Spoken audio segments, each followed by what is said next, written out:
Good evening, boxing fans, and welcome back. Am I the only one who remembers when then heavyweight champion Lennox Lewis had what appeared to be a mini tug-of-war over a microphone with the great Larry Merchant? I understand you were behind on all the judges' scorecards. Listen, he would have got knocked out the next couple of rounds. It was just a matter of time. He was definitely deteriorating.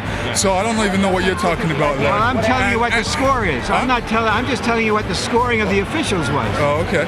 So anyway, the referee's lucky he stopped the fight. Anyway, look at the state of his face. This is Rummy's Corner.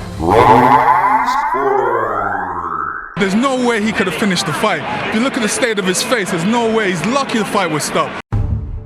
So, after Lennox Lewis defeated Mike Tyson back in June 2002, Lennox would drop the IBF version of his title rather than face Chris Bird.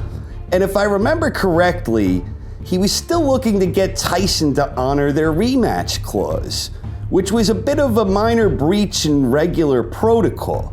Usually the fighter who lost the fight would be the one to exercise the rematch clause. But in this case, I guess Lewis wanted that Tyson payday a second time, figured it was an easy night's work. He tried to get Tyson to enforce that clause, but by early 2003, it was starting to become obvious that Tyson wasn't interested in a rematch. But there was a lot of interest at this time in WBO heavyweight champion Vitali Klitschko, who was widely viewed as the better of the two Klitschkos at this time. Vladimir and Lennox had appeared on screen together in the movie Ocean's 11, so there may have been a good selling point there. People were interested in Vitali Klitschko at this time anyway, and Lewis was running around doing interviews around this time saying things like he'd have one Klitschko for lunch and the other Klitschko for dinner.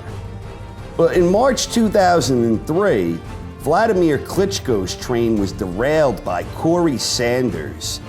Corey Sanders put on a magnificent display of speed and power. Out of his southpaw stance, he was catching Vladimir with big left hands. His left hand looked all wrong for Klitschko, and as a result of Vladimir losing this fight, the Klitschko name took an awfully big hit from this. Vitali had already quit in a bout against Chris Bird, and now Vladimir was stopped in just 2 rounds by Corey Sanders. So later in 2003, the WBC's #1 mandatory was Vitali.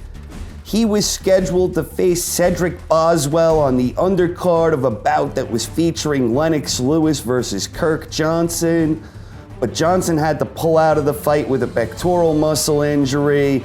So on, I think it was just 2 weeks' notice, Lewis and Klitschko had agreed to face one another. But at this time, with Vlad having just been blown out by Sanders a few months earlier, that was the most recent high-profile Klitschko bout. So most people assumed Lennox would blast Vitali away just as easily as Sanders had blasted Vladimir away. And typically at this point, Lennox Lewis had done very well against taller opponents, stopping guys like Andrew Galata and Michael Grant very early in the fight. A lot of people thought Vitali fit this same type of mold.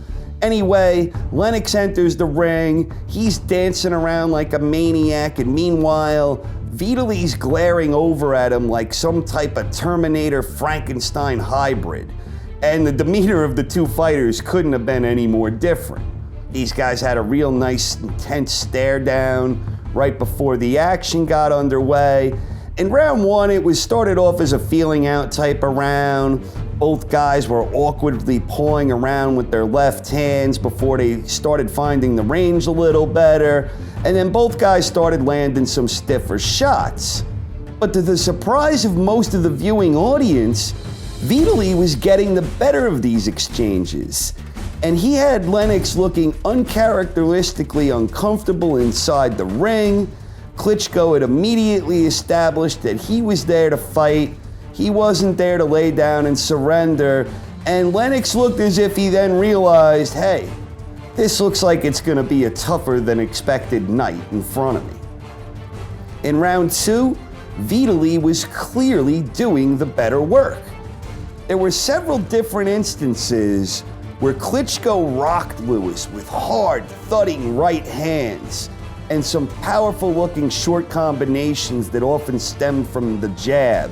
Vitali was throwing the straighter punches, he was exhibiting better balance than the champion, and all the while he was patiently finding openings where Lewis appeared to be getting really roughed up. Lennox was sneaking in some big shots of his own here and there, but Vitali was taking those isolated shots extremely well as he continued peppering Lennox with his own solid short combinations. And it was a really big round for Klitschko. After round 2, Lennox returned to his corner and Hall of Fame trainer Emanuel Stewart gave his champion a spirited pep talk. He's winning the fight.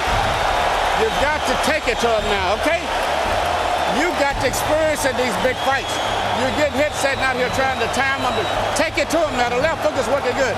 Just take it to him, and when you get through with every punch, push at him. You understand? Lewis came out in the 3rd round, and it seemed he responded to Emanuel's words. And he went right after Vitali, and he immediately began employing some roughhouse tactics. It became clear that Lennox had a new approach, that he was going in there, and he was going to try to rough Vitali up and make a real fight out of it. Lewis landed a shot early in that round that caused a cut over Vitali's eye, and this, unbeknownst to everyone watching at the time, would become the story of the fight.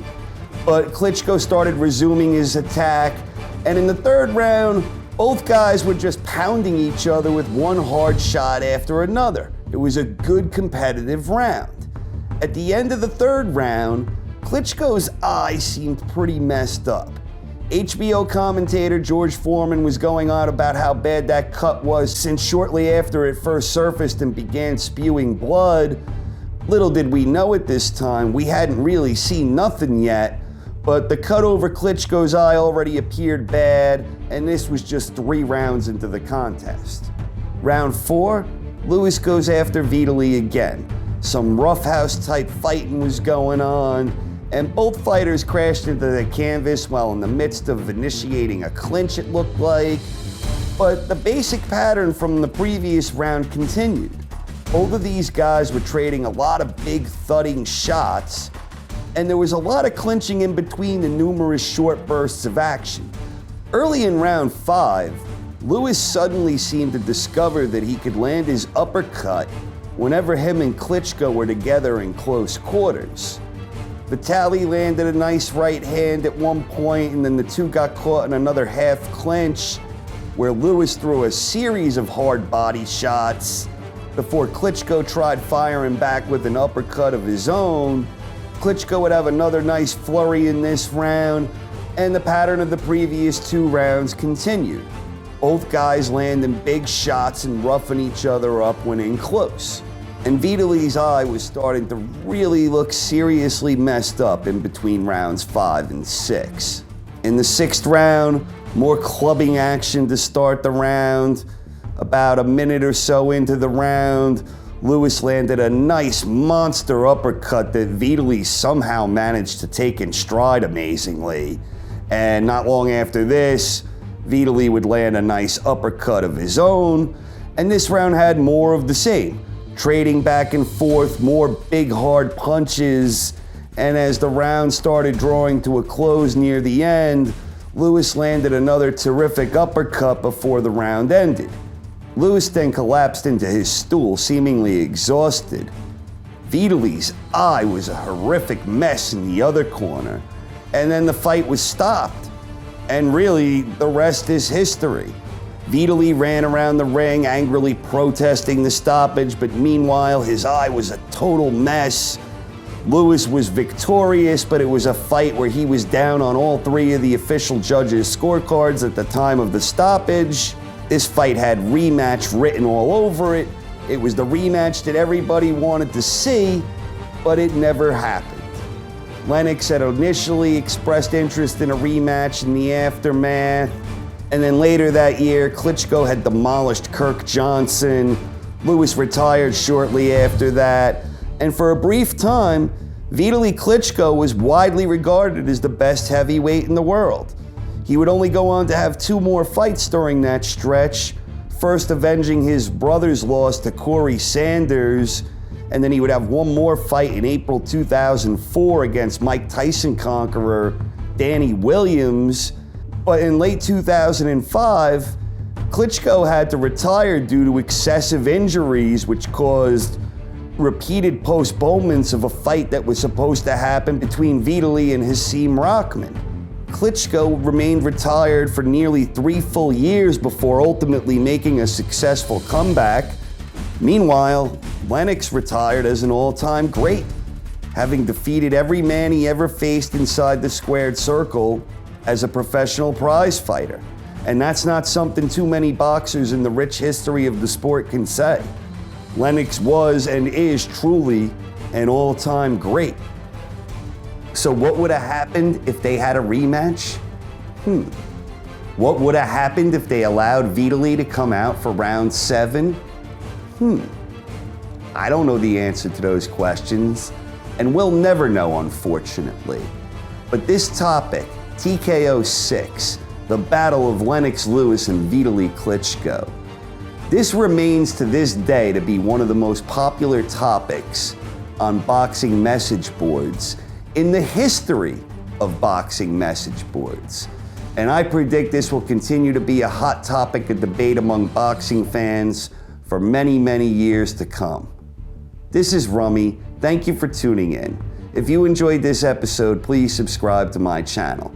And if you're already subscribed to my channel, I do thank you for your support. Hope you enjoyed, everybody. Until next time, have a good night.